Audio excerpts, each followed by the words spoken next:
Assalamualaikum warahmatullahi wabarakatuh. Jumpa lagi dengan saya, Dr. Muslimin, spesialis kulit dan kelamin, di channel saya. Yuk sinau dermatovenerologi. Jangan lupa, sebelum kita lanjutkan, tekan tombol lonceng, like, komen, subscribe, and share. Terima kasih. Pada kesempatan episode ke-10 ini, kita akan membahas herpes zoster atau dompo.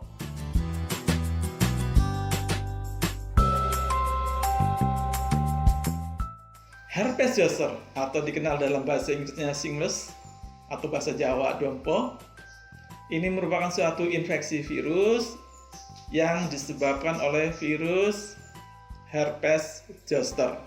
Virus ini merupakan suatu virus varicella zoster di mana diawali dengan varicella, kemudian akan berkembang pada saat reaktivasi maka muncul herpes zoster. Reaktivasi dari virus varicella zoster yang dia akan dorman di situ setelah varicella kemudian akan berada di ganglion atau serabut saraf bagian belakang itu di dorsal ganglion kemudian setelah beberapa dekade atau beberapa tahun setelah pertama kali terekspos oleh virus varicella zoster ini pasien akan muncul menjadi herpes zoster. Virus varicella yang di awalnya itu dikenal sebagai chickenpox atau cacar air ini biasanya terjadi pada anak-anak kemudian dia akan dorman dan akan muncul pada dewasa menjadi herpes zoster. Kenapa bisa muncul setelah varicella? Diduga bahwa ini merupakan suatu akibat dari kegagalan sistem pertahanan imun untuk mengontrol virus yang laten. Biasanya penyakit ini adalah sembuh spontan bisa disertai dengan nyeri tetapi bisa juga menjadi lebih serius pada orang-orang yang tidak diterapi dengan baik dan pada orang-orang yang mengalami kondisi imunosupresif. Ini juga bisa menimbulkan pada orang tua khususnya ini mengalami sindroma neuralgia pasca herpetika.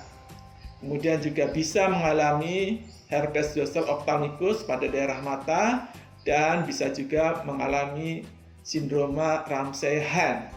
Tadi sudah disinggung bahwa penyakit ini disebabkan oleh varicella zoster virus di mana pada saat reaktivasi virus itu akan memperbanyak diri di badan sel neural dan virion ini akan muncul dari sel-sel dan turun ke bawah mengikuti saraf kemudian dia akan ke daerah kulit yang diinervasinya oleh ganglion tersebut.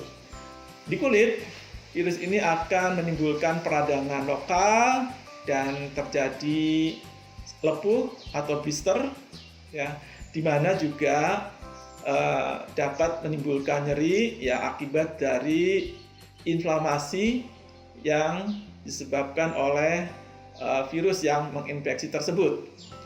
Beberapa kondisi yang dapat memacu munculnya atau reaktivasi dari herpes zoster ini adalah emosi stres, stres emosional kemudian juga penggunaan obat-obatan imunosupresan, kemudian penyakit-penyakit bisa yang penyakit akut maupun kronik, juga bisa terpapar oleh virus yang lain, juga mungkin pada pasien yang mengalami keganasan atau mengalami atau menderita tumor.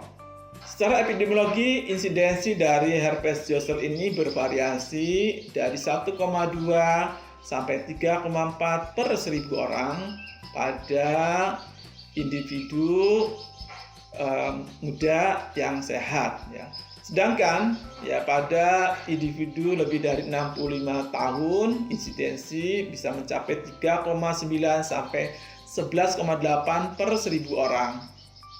Tidak ada perbedaan musim. Rekurensi paling sering pada orang dengan imunosupresi.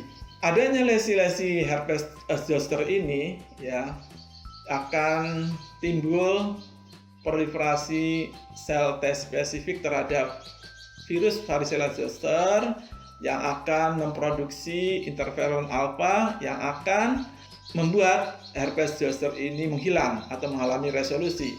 Pada orang-orang dengan imunokompeten, maka akan muncul antibodi spesifik imunoglobulin G, imunoglobulin M, dan imunoglobulin A yang nampak akan lebih cepat dan mencapai titer yang tertinggi selama reaktivasi dibandingkan dengan ya pada saat infeksi primer ya ini akan menimbulkan ya meningkatkan imunitas seluler yang bertahan lama. Kalau kita lihat ya kondisi dari pasien lesi-lesinya itu ya bersifat sentripetal atau akan menyebar ya mengikuti dermatom ya di banyak kasus ya bisa mengenai serabut lumbar, bisa juga servikal ya tetapi jarang mengenai saraf motorik. Infeksi ini sangat menular ya, terutama pada individu-individu yang tidak memiliki imunitas terhadap virus varicella zoster. Angka penularannya biasanya rendah. Virus ini dapat disebar atau dapat menyebar bisa secara langsung kontak dengan kulit atau juga bisa inhalasi ya melalui droplet. Ya, kalau ada pasien datang ya biasanya kalau kita tanyakan biasanya dia mengatakan mengalami demam, kemudian malaise ya, atau tidak enak badan dan adanya sensasi nyeri, luka bakar ya seperti luka bakar diikuti dengan munculnya vesikel atau plenting-plenting ya yang bisa muncul 1 sampai 3 buah ya lebih dari 3 sampai 5 hari. Lesi tersebut biasanya terdistribusi unilateral hanya sebelah ya dan single dermatom. Pada pemeriksaan fisik kita bisa melihat adanya lesi yang biasanya diawali dengan papul erythematus yang mengelompok ya, kemudian akan cepat menjadi vesikel pada daerah yang mengalami erythematus atau kemerahan ya dan pada daerah yang edem ya biasanya unilateral dermatomal. Biasanya ini bisa mengenai daerah torak atau daerah dada sekitar 53%, daerah servikal atau leher 20%, dan trigeminal atau daerah saraf trigeminus ya 15%, termasuk juga daerah ophthalmicus, kemudian juga mengenai lumbosakral 11%. Pada gambar sebelah ditunjukkan adanya herpes zoster di mana di situ ya terjadi di daerah paha ya di bagian bawah, depan dan samping ya. Di mana di situ ada vesikel, ada bula yang menggabung ya berkelompok atau zoster-reform ya dan di atas dasar yang kemerahan. Kemudian yang sebelahnya lagi adalah herpes zoster pada daerah servikal atau daerah leher ya sama di situ ada vesikel zoster-reform ya berkelompok di atas dasar yang erythematus. Terdapat 3 fase dari infeksi ini. Yang pertama ada pre-eruptive stase atau fase ya, di mana dirasakan adanya sensasi yang abnormal pada kulit bisa juga dirasakan nyeri ya pada dermatom yang terkena. Biasanya ini yang muncul 48 jam sebelum munculnya lesi. Kemudian juga dapat merasakan adanya sakit kepala, kemudian juga melese atau tidak enak badan, dan bisa juga dijumpai adanya fotofobia. Kemudian berikutnya yang kedua adalah fase eruptif akut, di mana ditandai adanya vesikel dan gejala-gejala yang lainnya ya. Dimulai dari adanya makula, kemudian akan berubah secara cepat ya menjadi vesikel yang nyeri. Kemudian vesikel ini atau plonting ini akan pecah, akan ruptur, mengalami ulcerasi, dan kemudian akan terjadi krusta di atasnya. Pada fase ini ya merupakan fase yang infeksius, di mana bisa bertahan sampai lesinya mengering. Nyeri bisa dirasakan sangat nyeri ya, dan tidak berespon dengan obat-obatan yang biasa. Fase ini akan bertahan 2-4 minggu ya, mungkin juga akan berlanjut terus. Kemudian berikutnya yang ketiga adalah fase infeksi kronik, di mana ditandai adanya nyeri yang rekuren, yang berulang ya, yang akan bertahan lebih dari 4 minggu. Kemudian juga adanya rasa paresthesia, kemudian juga ada sensasi seperti kesetrum ya, bisa juga ada diastesia. Nyeri ini ya akan berlangsung, bertahan bisa sampai 12 bulan atau lebih. Berikut ini adalah gambar dari sindroma Ramsay-Hahn ya. Sindroma yang mengenai saraf otikus. Ini dimulai dari saraf fasial ya, kemudian saraf vestibulokoklear ya, di mana melibatkan telinga yang dapat menimbulkan kehilangan pendengaran, juga bisa juga mengalami vertigo atau pasiennya merasakan ya berputar atau sekelilingnya yang dirasakan berputar. Penyakit ini kalau mengenai saraf trigeminal akan timbul lesi-lesi vesikel atau erosi yang terjadi pada selaput mukosa mulut ya, bisa di rahang atas, bisa di rahang bawah ya. Di rahang atas bisa mengenai palatum, bisa mengenai gingiva, gigi atas ya. Di geraham bawah ya bisa mengenai lidah, bisa juga mengenai gingiva, gigi bawah. Bisa terjadi hanya di mukosa, bisa juga kombinasi dengan lesi-lesi yang terjadi di kulitnya ya, di cabang dari trigeminal. Dapat menyebar ya ke pembuluh darah sehingga akan menimbulkan iskemik dan nekrotik di situ ya, menimbulkan komplikasi ya, osteonekrosis atau kematian tulang, kemudian kehilangan gigi, kemudian ada periodontitis, bisa juga kalsifikasi pulpa, kemudian ada juga nekrosis pulpa, kemudian ada lesi periapikal, dan perkembangan gigi yang akibat dari virus tersebut. Apabila mengenai cabang dari ophthalmicus ya, maka dia akan ya, timbul lesi di kulit di daerah dahi, kemudian daerah alis, kemudian juga di daerah kelopak mata ya. Mungkin juga mata bisa terkena ya. Ini biasanya terlihat sekitar 10 sampai 25 kasus ya, yang dapat mengalami gambaran adanya keratitis, uveitis, dan kelumpuhan dari saraf optikus. Komplikasinya ya bisa terjadi inflamasi okuler yang kronik, sehingga juga bisa muncul kehilangan penglihatan, ya. Kemudian juga bisa terjadi nyeri. Keterlibatan dari saraf pusat memang jarang, tetapi ya bisa juga mengenai karena virus ini berada di ganglia serabut sensorik.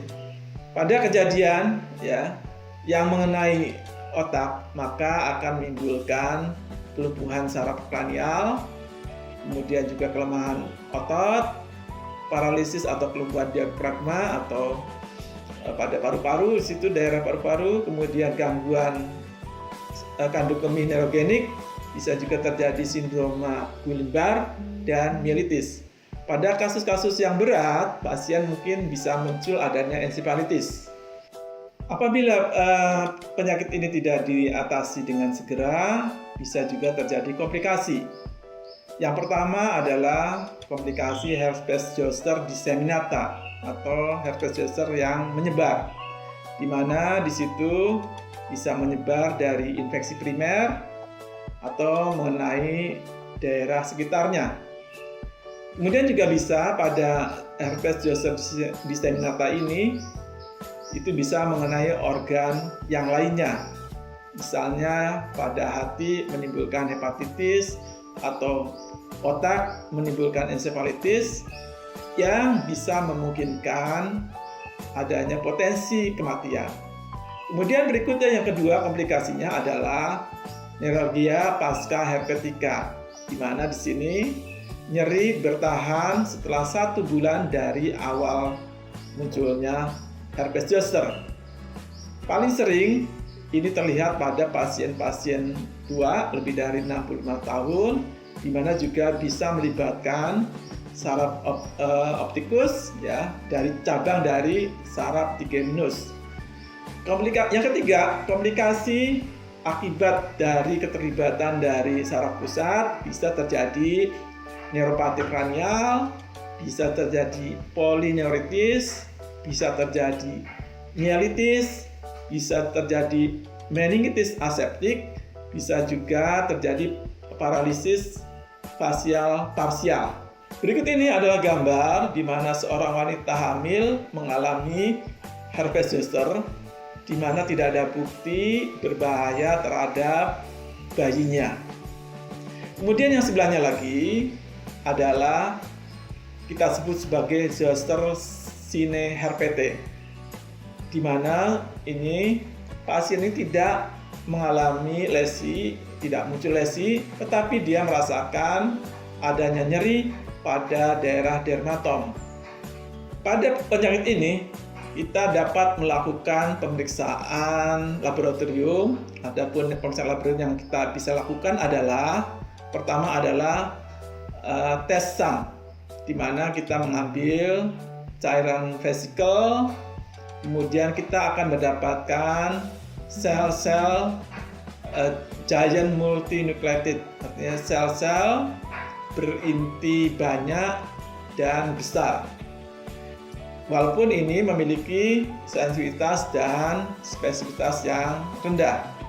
Kemudian berikutnya kita dapat melakukan pemeriksaan antibodi IgM terhadap virus varicella zoster, di mana kita dapat mendeteksinya di darah ya pada infeksi aktif. Pada keterlibatan dari mata, kita dapat melakukan pemeriksaan antibodi direct fluorescent dari cairan vesikuler atau cairan kornea. Kemudian kita juga dapat melakukan pemeriksaan PCR, sementara kita tahu bahwa sekarang itu sedang banyak dilakukan PCR untuk COVID-19 ya. Nah, PCR ini kita dapat melakukannya dari cairan vesikel, bisa juga cairan korneal atau darah, di mana pada mata misal terlibat atau infeksi yang disseminata. Pada gambar sebelah kita dapatkan adanya blister atau celah di berbagai level dari epitel, kemudian adanya perubahan sitologi di mana di situ terdapat multinukleasi, kemudian nuclear molding dan marginasi dari kromatin yang kita sebut sebagai 3M, ya. Di situ ada giant cell. Ya, giant cell akan mengalami di situ sel-selnya multinukleasi, kemudian nuclear molding dan marginasi dari kromatin. Bagaimana kita menegakkan diagnosisnya? Biasanya diagnosis cukup dengan riwayat penyakit anamnesis, ya, kemudian dari pemeriksaan fisik, adanya lesi yang unilateral dermatomal dengan vesikel yang erythematus atau erosi atau krusta. Kalau kita melihat lesinya, maka kita juga perlu pertimbangkan diagnosis bandingnya. Ya, penyakit-penyakit yang mirip diantaranya adalah herpes simplex, dermatitis herpetiformis, impetigo, dermatitis kontak, kandidiasis, erupsi obat, dan insect bite atau gigitan serangga. Apabila kita menjumpai adanya nyeri, kita juga harus membedakan apakah ada kolesisitis, apakah ada kolik biliar, apakah ada kolik renal, atau neuralgia trigeminal, dan juga bisa dipertimbangkan kalau itu di daerah wajah mungkin juga ada infeksi gigi. Penyakit herpes zoster ini merupakan suatu penyakit yang self-limited disease, artinya penyakit yang bisa sembuh sendiri dan akan menghilang dengan sendirinya tanpa intervensi. Penyakit ini cenderung ringan, ya, pada anak-anak dibandingkan dengan orang dewasa. Nah, kita dapat memberikan, ya, pengobatan konservatif dengan obat-obat antiinflamasi non-steroid. Kemudian juga kita dapat memberikan kompres, bisa dengan aluminium asetat 5% atau larutan burawi, ya, diaplikasikan selama 30 sampai 60 menit, bisa 4 sampai 6 kali per hari. Dapat juga kita berikan untuk mengurangi gatalnya lotion yang mengandung kalamin. Obat utama untuk menghilangkan nyeri pada herpes zoster ini antara lain adalah obat-obat analgesik, bisa non-narkotik, bisa juga narkotik, kemudian obat-obat neuroaktif, misalnya antidepresan trisiklik, bisa juga obat-obat antikonvulsan seperti gabapentin. Analgesik ini diperlukan untuk menghilangkan nyeri. Kadang-kadang pada nyeri yang hebat, yang berat, kita perlukan pemberian obat-obat opioid atau obat-obat narkotik. Kita dapat memberikan topikal lidocain dan bisa juga melakukan blok saraf untuk mengurangi nyeri. Pada orang tua yang mengalami neuralgia pasca herpetika, ketika lesinya menjadi krusta, dapat diberikan topikal, capsaicin, dan juga krim emla. Kalau tadi kita bicarakan mengenai obat-obat anti nyeri, ya sekarang kita bicara terkait dengan antivirusnya. Antivirus ini harus diberikan dalam jangka waktu 70 jam, ya, harus kurang dari 3 hari. Ini akan mempercepat menghilangnya lesi, akan mengurangi nyeri akut, kemudian juga akan mencegah neuralgia pasca herpetika khususnya pada pasien-pasien usia tua. Adapun antivirus yang dapat kita berikan adalah aciclovir dengan dosis 800 mg 5-7 hari, 5 kali sehari.